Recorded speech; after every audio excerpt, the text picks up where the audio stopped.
Welcome to our next UFC predictions video as we have UFC 314 taking place on Saturday night, April 12th. Just going to give my predictions for the main card. And remember, as always, that the card is subject to change. Now, before I give my predictions, just want to cover a few things. If you're a fan of the UFC and you like prediction videos and fight reaction videos and want to help me out with the YouTube algorithm, please make sure that you hammer fist that like button, share the video with a friend, put this video on any one of your social media platforms, and make sure that you let me know that you're doing that so I can give you your proper recognition. Don't forget to sound off in the comment section about what your thoughts are on my predictions for UFC 314, predictions that you have of your own, future fights that you want to see, or future fight predictions. And remember, obviously, I react to fights as well. So about an hour after the card is over with, I'll post my first reaction to UFC 314. Usually it's the main event. Sometimes I get copyright claims, especially if the fight goes 5 rounds. A lot of times I get a copyright claim for that. Don't know why, I just do. So if that happens, I obviously have to pivot to a different fight, which will most likely be the co-main event. But my plan is to do Volkanovski versus Diego Lopez right away, about an hour to an hour and a half after the card is over with. And I think that fight won't go 5 rounds, so hopefully I won't have any issues with getting a copyright claim, which I dispute it, and then it takes 48 hours for the video to be viewable on my channel. And then at the end of this video, with about 20 seconds left, will be the end screen, where you can click different links to videos that I've made. I'll put my UFC 2024 fight reaction highlight reel right there, where I do all my good reactions to fights in 2024, main card fights, of course, and all the important fights that happened in 2024. There was a bit of an editing error in that video where I left it recording or left like a certain reaction on for too long, which I didn't need to leave on for as long as I did. So there's 2 things in there that should have been, taken out, but I didn't get a chance to catch it before the video got uploaded. I had recorded that video twice. The first time it was flawless, but somehow, some way, the video didn't save. Not sure what happened with that, but regardless of the fact, there's a lot of fun reactions in that video. And I'll put my 2023 fight reaction highlight video right over there with all the fun reactions that I did in 2023, which is a popular video for all you MMA fans on this channel. And then, of course, you guys know that I love the show Dexter, so if you're a Dexter fan, I'll put some Dexter-related videos as well, again, with about 20 seconds left to go in the video. So you either come to this channel for UFC or Dexter stuff. That's about 85% of my fan base, at least at the moment. So make sure that you let me know your thoughts on that and watch those videos and let me know your thoughts in the comment section for those. And then last but certainly not least, don't forget to hit that sub button. You're watching the video anyway. Subscribe to the channel. Help me get over 100,000 subscribers. Join the team. Show your damn support and be a part of something special. And you never know what you're going to see on JDev TV. So let's kick things off in the light heavyweight division.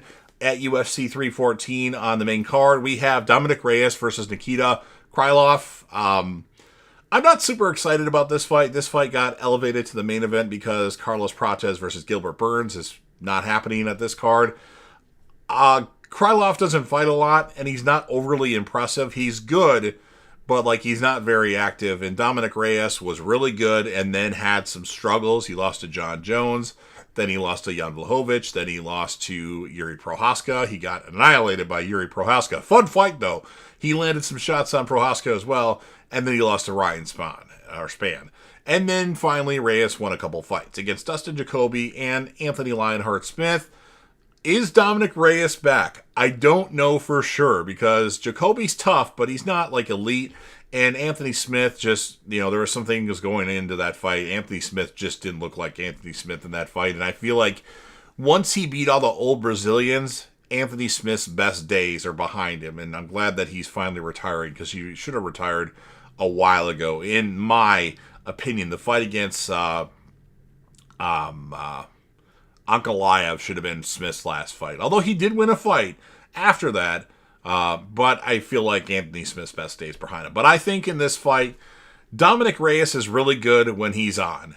Krylov, I don't really know a lot about, to be honest, because he doesn't fight a lot, and the cards that he's on are fights that you usually don't catch because they're fight night cards. Unfortunately, I don't watch a lot of fight night cards, so I am going to go with Dominic Reyes in this fight. He is actually a slight underdog, which I'm a little surprised, probably because he's the older fighter and Krylov is the younger fighter. but I think Reyes is going to get the job done. He's a really good striker when he's on. His chin is a little suspect now because of fights that he's had, where Yuri Prohaska fight, I think, took years off of his fight career. But I think Reyes is going to get the job done. And I'm going to guess like a first or second round TKO. I could be completely wrong because I don't know a lot about Krylov in this particular contest.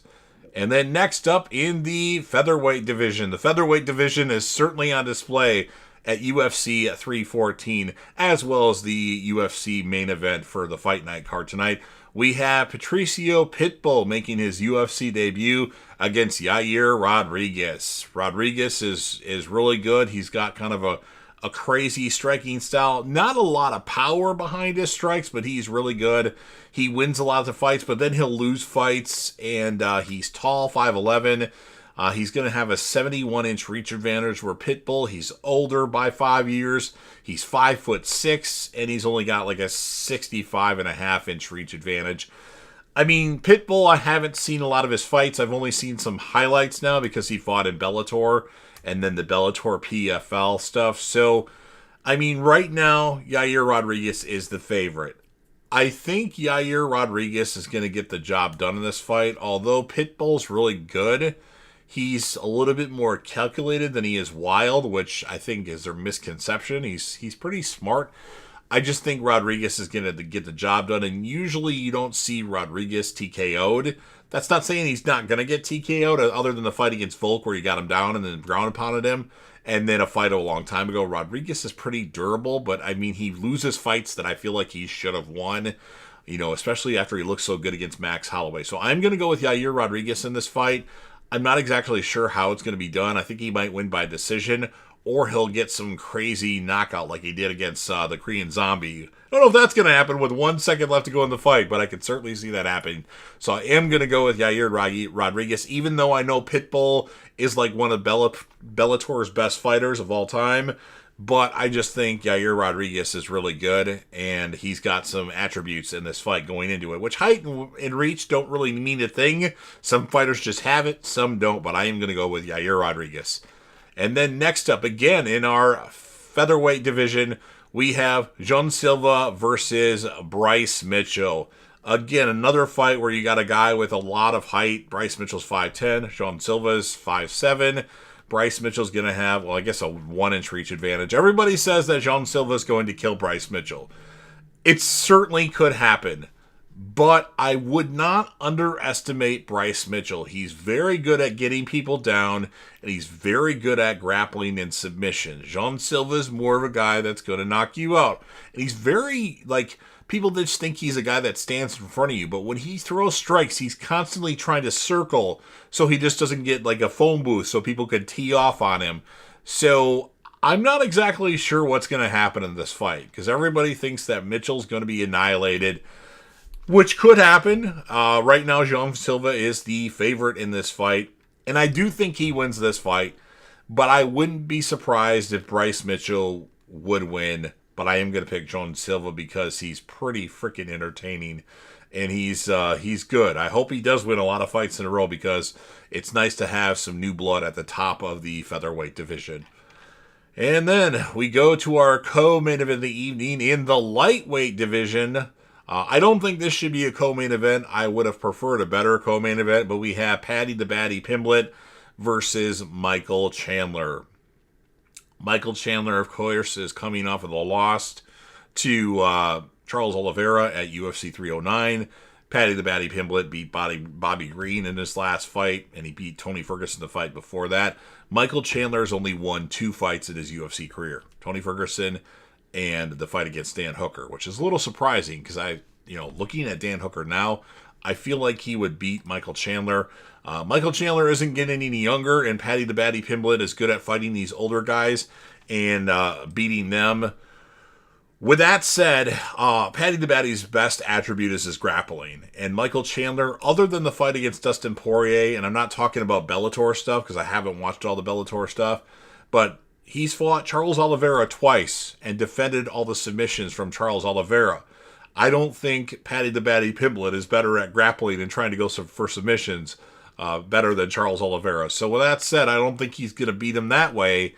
And if this is more of a, a striking battle, I feel like Michael Chandler has more of a chance to win this fight because of striking. That said, it could go either way. Right now, Paddy the Baddy Pimblett is a slight favorite going into things, although that betting line could change. Right now, I'm recording this video on Saturday, April, what day is it today? April 5th, where the card is April 12th. So a lot can change in that time. But I'm going to go with Michael Chandler. Maybe it's a bias because Michael Chandler is one of my top 3 favorite fighters in the UFC right now. Lately he's been cheating a lot. I'm not a fan of that. He's grabbed the fence a few times. He's grabbed the inside of the gloves. He hits in the back of the head. All those unanswered strikes the back of the head against Charles Oliveira, which some of them were close. So maybe the ref didn't quite. But there were some shots that were right to the back of the head. And Chandler's like, I don't know, it wasn't. So Chandler has been cheating a lot. If Michael Chandler loses this fight, I don't know if he should continue fighting because he's just losing a lot of fights in a row. But I do think somehow, some way, Chandler wins this fight because I don't think anything that Paddy the Baddy Pimblett is overly impressive. I could be completely wrong, but I'm going to go with Michael Chandler because of my recency bias. If Paddy the Baddy Pimblett was better at striking, I would probably pick Paddy the Baddy. But I just, the fight against Jared Gordon, which that was a while ago, he wasn't looking all that impressive. Then he fought 2 old guys in, Bobby Green and Tony Ferguson. So going with Chandler. I know it's a crazy pick. And then in our main event evening for which will be the vacant UFC featherweight title once the fight actually happens, as Ilia Topuria is vacating the championship, we have Diego Lopez versus the returning Alexander Volkanovski. Volk. This is a crazy fight potentially. Volk is, of course, coming off of 2 TKO losses to Islam Makhachev and the loss to Ilia Topuria, where he got knocked out. Bad in both contests, in my opinion. And Diego Lopez is on a winning streak. He's coming off of the fight against Brian Ortega at the Spear, and he handled Brian Ortega pretty well. I don't know if Brian Ortega has it anymore. So this is a tough fight to call. Right now, Volkanovski is the slight favorite. Volkanovski's obviously good with grappling. He's good with some wrestling. He's also a good striker, too. You don't think he's a good striker? Ask Max Holloway in that third fight. He annihilated Max Holloway, which is kind of surprising because Max Holloway, you thought Justin Gaethje, if Volkanovski can do this to Max Holloway, Justin Gaethje's going to sleep Max Holloway. That's not what happened, but Volk is really good, and people are underestimating him because he's old. He's 36 now, and he's coming off the consecutive losses, but Diego Lopez, he's really good. He's really good at striking. He's also really good at submissions and grappling as well. He fought Mosfar and, almost finished him a couple times, even though he lost that fight. And I feel like the winner of this fight will fight Mosfar Ilov. I don't remember what his last name is. Ilovov. It's weird to pronounce. But for this contest, I like both fighters probably the same. Volk is really good, but I do like Diego Lopez. I'm going to pick Volkanovski to win this fight because I feel like he's going to hurt Lopez and he can get him down. With that said, I could easily see some strikes early on in the fight hurting Volkanovski bad, especially if he's just not recovered from the losses to Topuria and Islam Makhachev and Volk goes down. So it's going to be interesting. I'm kind of 52-48 on this particular fight.